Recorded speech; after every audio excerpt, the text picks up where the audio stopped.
Hello நண்பர்களே, இன்றைய எபிசோடில் நடக்கப் போகும் சம்பவங்கள் குடும்ப உறவுகளையும், மறைத்து வைக்கப்பட்ட உண்மைகளையும், நம்பிக்கையையும், துரோகத்தையும் சுற்றி நகரும் வகையில் மிகவும் பரபரப்பாக அமைந்திருக்கின்றன. கதையின் தொடக்கத்திலேயே ஐஸ்வர்யா மிகவும் மனவேதனையுடன் தனியாக அமர்ந்து கண்ணீர் சிந்திக் கொண்டிருக்கிறார். அந்த நேரத்தில் சேது அங்கு வருகிறார். ஐஸ்வர்யாவின் முகத்தில் இருக்கும் வேதனையை பார்த்ததும் என்ன நடந்தது என்று கேட்கிறார். அதற்கு ஐஸ்வர்யா மனதிலிருந்த வருத்தத்தை வெளிப்படுத்தி, தனக்காக வாங்கி வந்ததாக கூறிய பரிசு உண்மையில் வேறு யாரோ வாங்கி கொடுத்தது என்பதை தெரிந்து கொண்டதாகவும், ஏன் தன்னிடம் பொய் சொன்னீர்கள் என்று மிகவும் வருத்தத்துடன் கேட்கிறார். நீங்கள் உங்கள் மனசார 100 ரூபாய்க்கு கூட ஒரு சேலை வாங்கி கொடுத்திருந்தால் அது எனக்கு பெரிய சந்தோஷமாக இருந்திருக்கும். ஆனால் மற்றவர்கள் வாங்கிக் கொடுத்ததை உங்கள் பேரில் கொடுத்தது எனக்கு மிகவும் காயப்படுத்தியது என்று கண்ணீருடன் பேசுகிறார். இதைக் கேட்ட சேது தான் செய்த தவறை உணர்ந்து இனிமேல் எந்த பொய்யும் சொல்ல மாட்டேன் என்று கூறி உடனே அவரை அழைத்து சென்று தனது விருப்பப்படி ஒரு புதிய சேலையை வாங்கிக் கொடுக்கிறார். அந்த சிறிய அன்பு ஐஸ்வர்யாவை மகிழ்ச்சியடையச் செய்கிறது. இருவரும் வீட்டிற்கு திரும்பிய பிறகு, இப்போது நான் மிகவும் சந்தோஷமாக இருக்கிறேன் என்று ஐஸ்வர்யா மகிழ்ச்சியுடன் பேசி, நண்பர்களே, உங்களுக்கும் தமிழ்செல்வி மற்றும் சேதுபதியை பிடிக்கும் என்றால் இப்போதே இந்த வீடியோவிற்கு ஒரு லைக் செய்து சேனலை கண்டிப்பாக சப்ஸ்கிரைப் செய்யுங்கள். கொண்டிருக்கும் வேளையிலே திடீர்னு ஒரு மர்மமான தொலைபேசி அழைப்பு வருகிறது. அதை அவர் உடனே துண்டித்து விடுகிறார். ஆனால் மீண்டும் மீண்டும் அதே எண்ணிலிருந்து அழைப்பு வருவதால் சேது அதை கவனித்து, யார் அழைக்கிறார்கள் என்று போய் பேசிவிட்டு வா என்று சொல்கிறார். இதுவே அடுத்த பெரிய திருப்பத்திற்கு வழி அமைக்கிறது.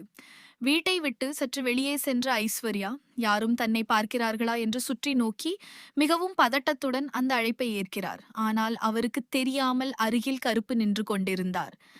ஐஸ்வர்யா பேசும் ஒவ்வொரு வார்த்தையும் அவருடைய காதில் விழுகிறது. எனக்கு இனிமேல் போன் செய்யாதே என்று எத்தனை முறை சொன்னேன். நான் இப்போது வேறு வாழ்க்கையில் இருக்கிறேன். மீண்டும் மீண்டும் ஏன் என்னை தொந்தரவு செய்கிறாய் என்று ஐஸ்வர்யா கோபமாக பேசுகிறார். அதற்கு எதிர்முனையில் இருக்கும் நபர், நான் கேட்டதை கொடுத்துவிட்டால் இனிமேல் உன் வாழ்க்கையில குறுக்கிட மாட்டேன். இல்லையென்றால் உன் புதிய குடும்பத்திற்கே வந்து நம்முடைய திருமணத்தை பற்றி எல்லோரிடமும் சொல்லிவிடுவேன் என்று மிரட்டுகிறார்.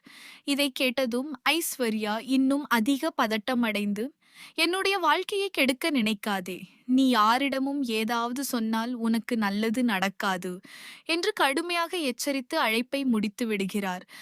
இந்த உரையாடலை முழுவதுமாக கேட்ட கருப்பு அதிர்ச்சியில் உறைந்து போகிறார். இதுவரை மிகவும் நல்ல பெண் என்று நினைத்திருந்த ஐஸ்வர்யாவுக்கு ஏற்கனவே திருமணம் நடந்திருக்கலாம் என்ற சந்தேகம் அவருடைய மனதில் வலுவாக பதிகின்றது. உடனே இந்த விஷயத்தை மலரிடம் சென்று பகிர்ந்து கொள்கிறார். இருவரும் சேர்ந்து, இது சாதாரண விஷயம் அல்ல, உண்மை கண்டுபிடிக்கப்பட வேண்டியது அவசியம் என்று முடிவு செய்கிறார்கள். மலரும் கருப்பும் மிகவும் கவனமாக ஒரு திட்டத்தை தீட்டுகிறார்கள். முதலில் ஐஸ்வர்யாவின் மொபைல் எண்ணிலிருந்து அந்த மர்ம நபரின் எண்ணை எப்படியாவது எடுக்க வேண்டும் என்று நினைக்கிறார்கள். அதுக்காக சரியான சந்தர்ப்பத்தை காத்திருக்கிறார்கள். சில நேரத்தில் ஐஸ்வர்யா குளியலறைக்கு செல்கிறார்.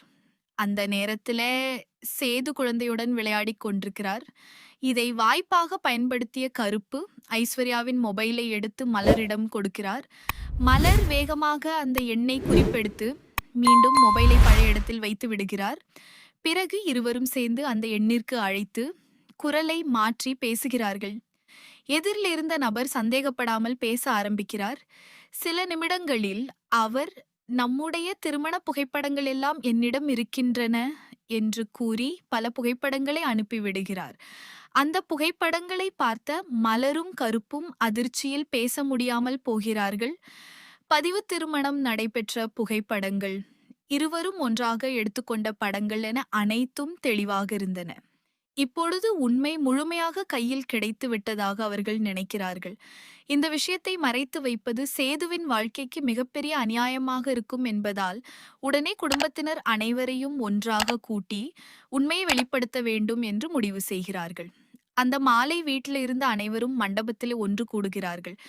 ஏன் திடீரென்று அனைவரையும் அழைத்திருக்கிறீர்கள் என்று கேட்க, கருப்பு மிகவும் அமைதியாக ஆனால் உறுதியான குரலில் பேச ஆரம்பிக்கிறார். இன்று நான் சொல்லப்போகும் விஷயம் இந்த குடும்பத்தின் எதிர்காலத்தை மாற்றக்கூடியது. சேதுவின் வாழ்க்கை எனக்கு மிகவும் முக்கியம்.